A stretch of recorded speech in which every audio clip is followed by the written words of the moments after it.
to be joined by my colleagues here today, Senator Casey and Congressman Joyce, Congressman Muser. We may have, I think, Congressman Kelly perhaps coming to us, which is a good sign for the first day of the farm show. You know, that parking this morning is 8:45. Lots were pretty well full, so I think we're in for a record year, thanks to the weather mostly. No polar vortexes this year.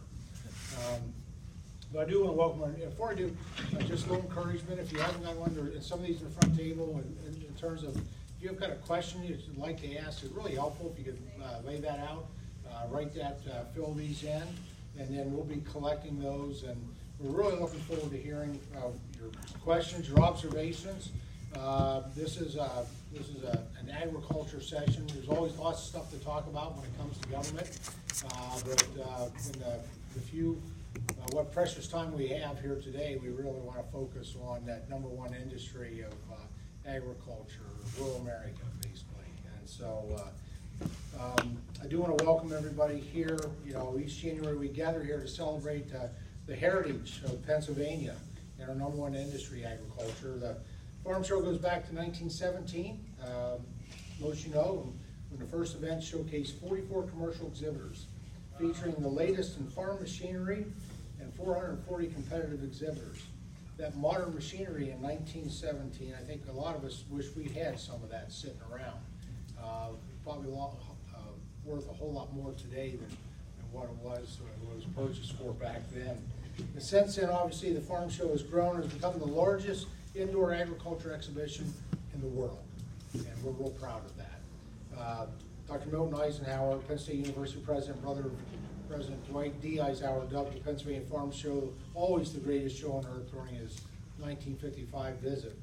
And thanks to the sustained 104 years of dedication by our Commonwealth's farmers and farm families, tens of thousands of volunteers, generations of agribusiness owners and staff from the Pennsylvania Department of Agriculture, the Pennsylvania Farm Show continues to be the greatest show on earth. And today the Farm Show, as you've seen already, some 6,000 animals, 12,000 exhibits, attracting nearly 600,000 visitors throughout the week.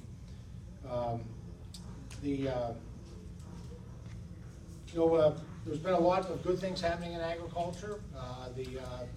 Pennsylvania, our friends, our colleagues in the state legislature work with the governor, passed the first Pennsylvania Farm Bill. Of course, in January 2018, President Trump signed into law the most recent Farm Bill from the U.S. Congress. We've had a passing out of the House of Representatives, the USMCA trade agreement, which has significant bearing on agriculture, especially here in Pennsylvania.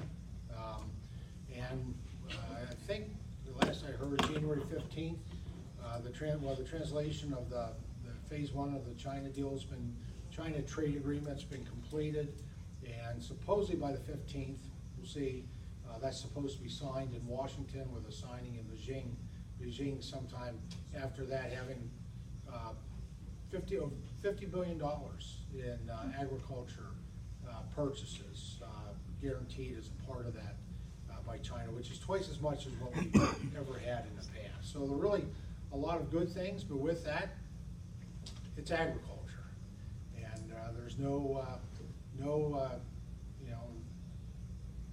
industry more impacted by weather, I don't think, than agriculture, and we've got plenty of weather, including rain.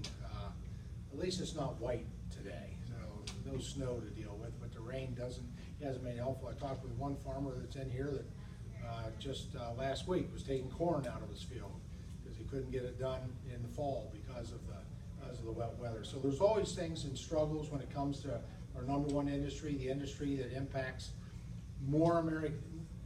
American families more than any other area of government because of access to food and to fiber and building materials, energy resources that all come from, largely comes from agriculture.